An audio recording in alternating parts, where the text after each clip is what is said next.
Is there anything more exciting than a giant box of new art supplies? I'm Suzanne and welcome to my channel. The last video was all about saving money by using art supplies that aren't sold as art supplies. And this video is pretty much the exact opposite. This is the one where I spend a fortune on famous art brands from a famous art supply retailer. In my defense, this haul was a long time coming, but more on that later. The first thing all of these have in common is that none are available in any of the art supply stores near me, professional or otherwise. And I don't live in the sticks, so shout out to Blick for carrying the really hard to find stuff. But the real theme of this haul is mixed media. Lately, nothing has made me happier than playing with different materials together. And I'm incredibly inspired by the kind of loose, colorful landscapes that artists like Helen Cryer and Katie Moody make look so effortless. At the end of this video, I'm going to try my version using these supplies. The foundation, so to speak, is this big, beautiful Talons Art Creation sketchbook. If you watched my recent Etcher unboxing, you know I have a lot of high-end mixed media sketchbooks, but they don't exactly invite play.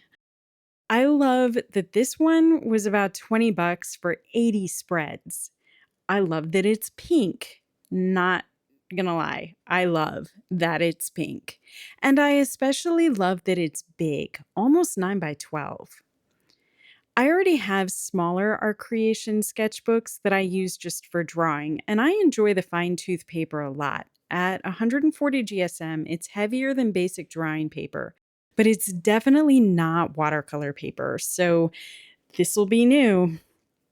I have to admit, the slightly yellow color is not my favorite. It's easy on the eyes when I'm just doodling, but we'll have to see how I feel about painting on it. The next layer up is Lefranc Bourgeois Flash paints. I've never seen these in stores in the US. They're a vinyl emulsion paint, and I had to look that up.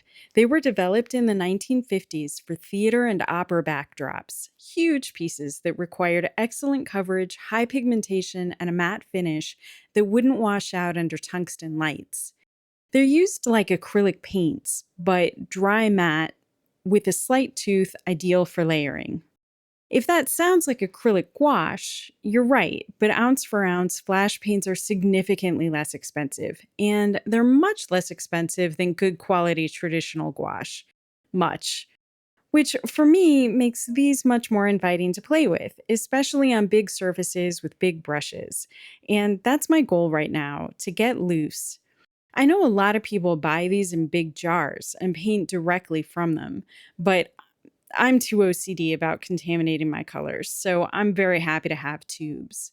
I bought this inexpensive starter set on Amazon first. Here's a page where I played with swatching and mixing and layering. The first thing I discovered is that they dry very quickly. Trying to squeeze out a minimal amount of paint at a time backfired. It kept drying on my palette as I mixed it. I was gonna need more paint for sure. Second, I wasn't satisfied with this as a mixing palette, so I ordered a warm and a cool yellow, a cool magenta, and a cool phthalo turquoise, which is just phthalo blue with a little titanium white. The third thing I learned is that layering worked best on top of pastel tones. So I was going to need more white, and it made sense at the same time to just get some pre-mixed pastels I knew I'd use. Besides, this white isn't pure titanium white. It has PW6 and PW5 in it, while they only add PW6 to the pastels. For other convenience colors, at least for now, I limited myself to one dark green for landscapes. And finally, I got neon pink and neon white, which is silly. I don't need these. I could have gotten more greens, but I wanted to experiment with them. In these quick and dirty swatches, you can see that the paints with white and black are very opaque. The midtones, including unfortunately all the primaries, are semi-opaque. In practice, I found they perform better than this. I think there might have been a little binder separation at play since I was squeezing directly from the tubes.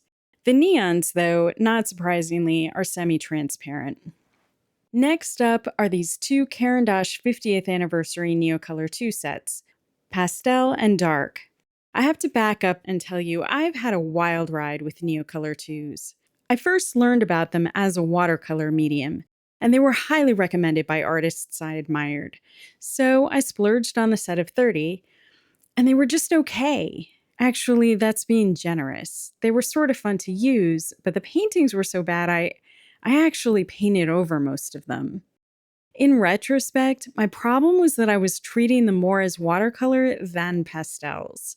I kept leaning into wet techniques, which gave some interesting textures, but overall, pretty weak payoff.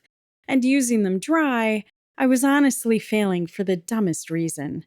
I just wasn't pressing hard enough.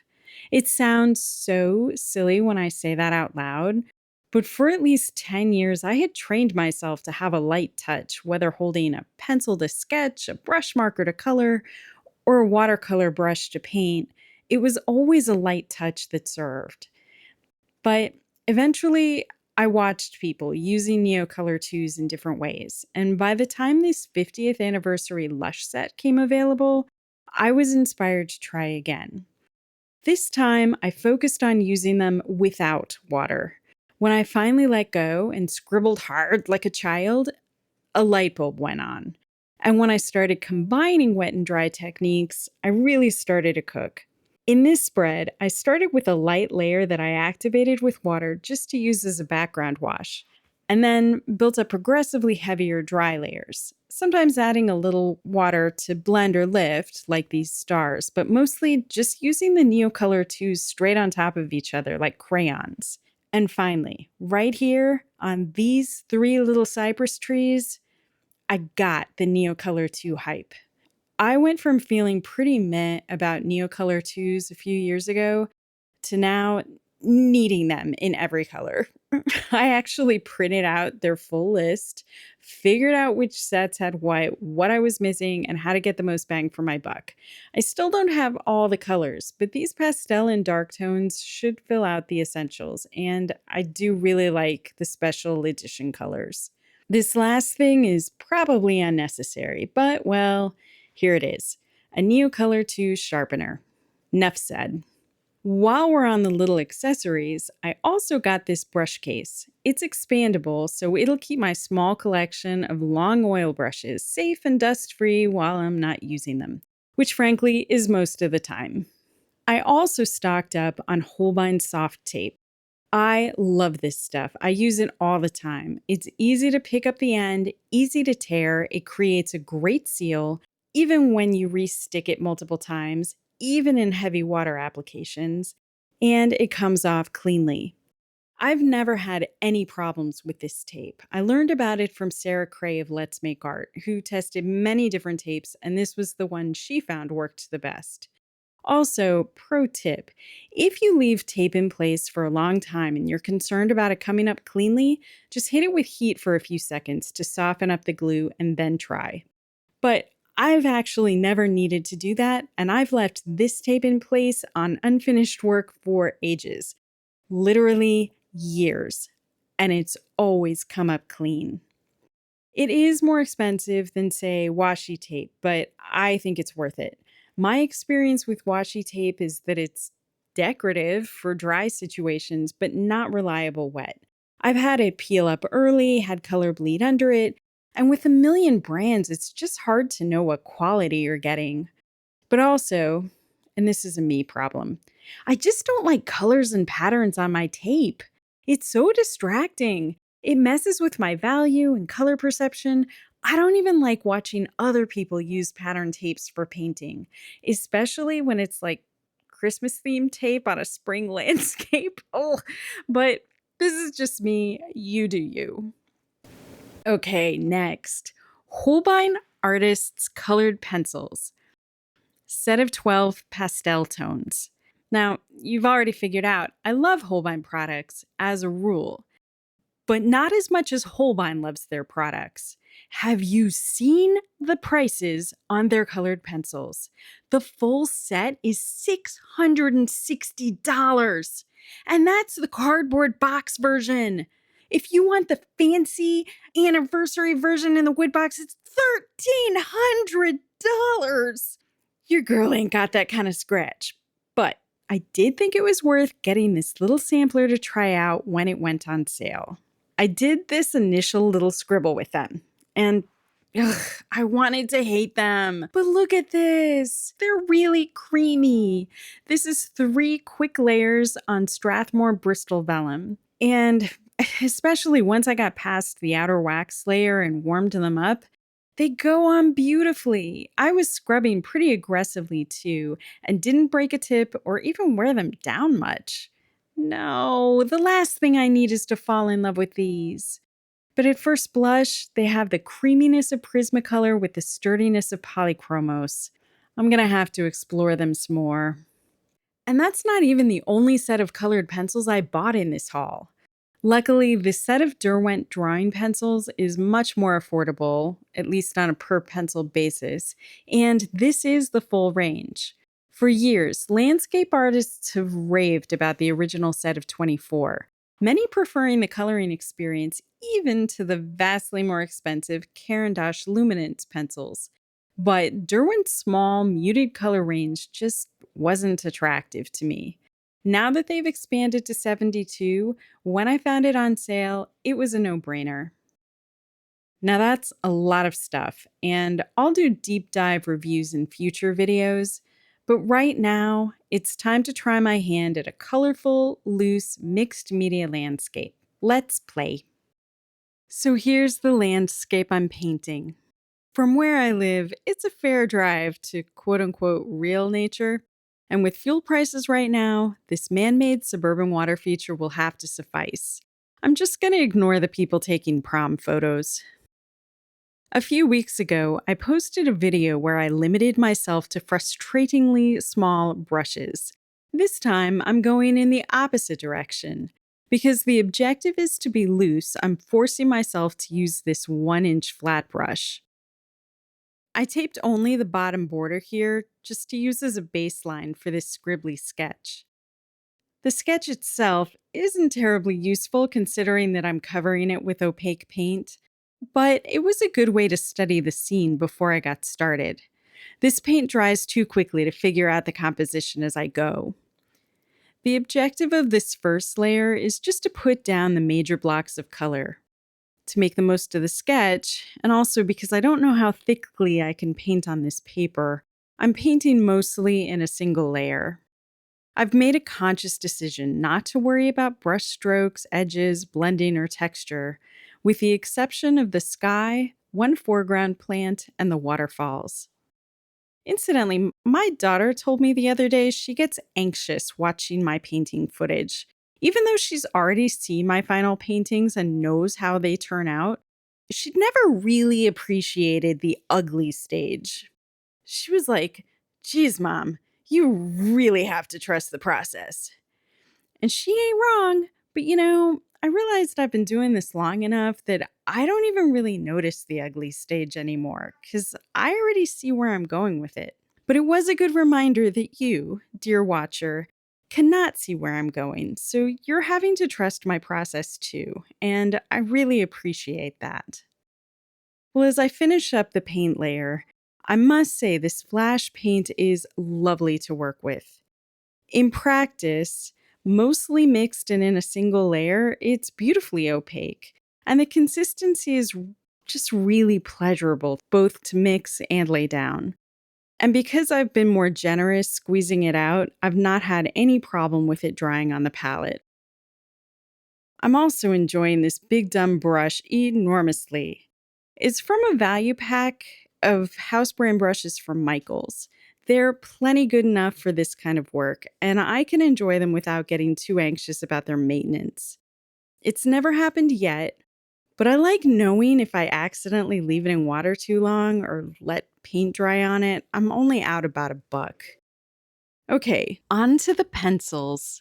It feels quite rebellious to use these without sharpening or swatching first, but so far so good.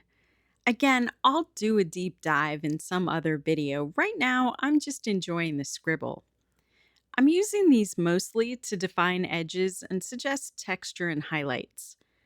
Honestly, they're showing up against the paint way better than I expected. If it seems counterintuitive to use pencils for detail before going in with the thicker Neocolor IIs, it's simply because Neocolor IIs generally layer better on top of pencil than vice versa. But obviously, this exact combination of materials is brand new to me, so I could be wrong. Right now, I'm just trying not to overthink it. Remember how I said this art haul was a long time coming? Well, I am not the sort to invest in art supplies lightly. It was this time last year when I started adding these items to my cart and taking them back out again and putting them back. I did that hokey pokey for 9 months. I finally submitted the order because I was afraid of missing out on the special edition Neocolor IIs. But then some items were on back order, so it took a full month to actually get everything. And by then I was traveling. And long story short, it's taken another 2 months to actually get into this stuff. So, all told, a whole year, roughly from one birthday to the next. But I think it was worth the wait.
Now, on to said Neocolor IIs.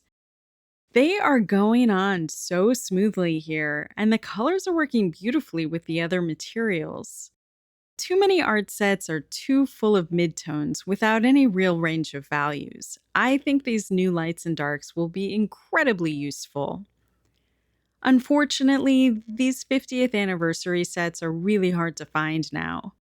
Blick no longer lists them, but they do have 4 new Blick exclusive sets of 15 colors each. They're selling them for $36, the same price as the original set of 15. So if you're interested in trying Neocolor IIs for the first time, and I obviously highly recommend them, one of these Blick exclusive sets might have a color range that suits you. As you'd expect, the Botanical and Earth Tone set leans to the warm greens and mid-tone browns. The Fantasy Dreamscapes set is cool with an emphasis on blue and purple. The Urban Sketcher Essentials set is very warm, heavy on yellow, orange, and dark browns. And the Floral Expression set is saturated with bright yellows, pinks, and purples. I think they're all very well named, if nothing else.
Now that everything else is done, these red yucca plants are looking a little too dull for me. Since they're almost neon in real life, this is a great excuse to try out the neon pink. By itself, I find it dries too transparent to make much impact, so I experiment with some mixes and find the addition of yellow, red, and magenta has it popping nicely. I don't know if I prefer this version of the flowers or if I've ruined the painting. You tell me. But the experimentation was worth it in any case. Likewise, I don't mind that the fluorescent pink is fugitive, given it's in a sketchbook. Okay, that's it. That was enormously enjoyable. And honestly, I love the painting. I love the loose shapes and easy textures. And you know what it's kind of reminding me of? The Flintstones. Do you see it? Oh man, core memory unlocked.